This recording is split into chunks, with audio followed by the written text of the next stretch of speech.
প্রিয় দর্শক বন্ধুরা, একটা দৃশ্য আপনাদেরকে দেখাচ্ছি।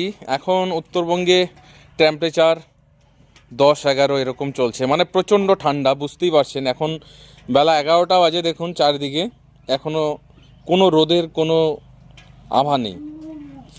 বেশ কয়েকদিন ধরে এরকম ঠান্ডা চলছে। তো এই যে ঠান্ডায় আমরা আমাদের বাচ্চাগুলোকে কিভাবে প্রোটেকশন দিচ্ছি দেখুন।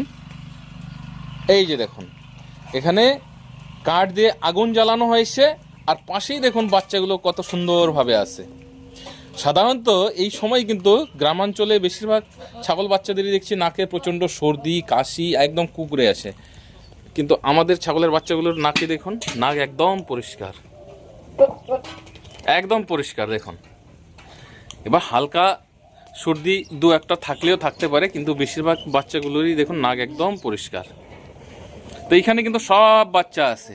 তো সারাদিন যেহেতু ঠান্ডা, তো অবশ্যই ঠান্ডার থেকে প্রোটেকশন দেওয়ার জন্য আমরা এই ব্যবস্থাটা করে থাকি।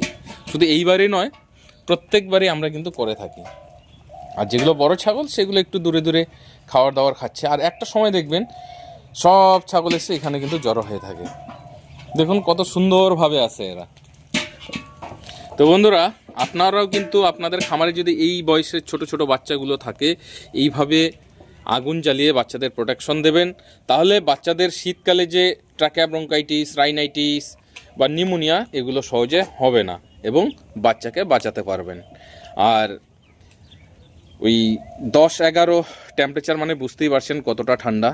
আমরা মানুষ যেখানে ঠিক থাকতে পারি না, তো পশুদের তো ওদের জামা কাপড় কিছুই নেই, এদের তো ঠান্ডাটা আরও বেশি লাগে। তো বন্ধুরা, কেমন লাগলো ভিডিওটি অবশ্যই কমেন্ট বক্সে কমেন্ট করে জানাবেন।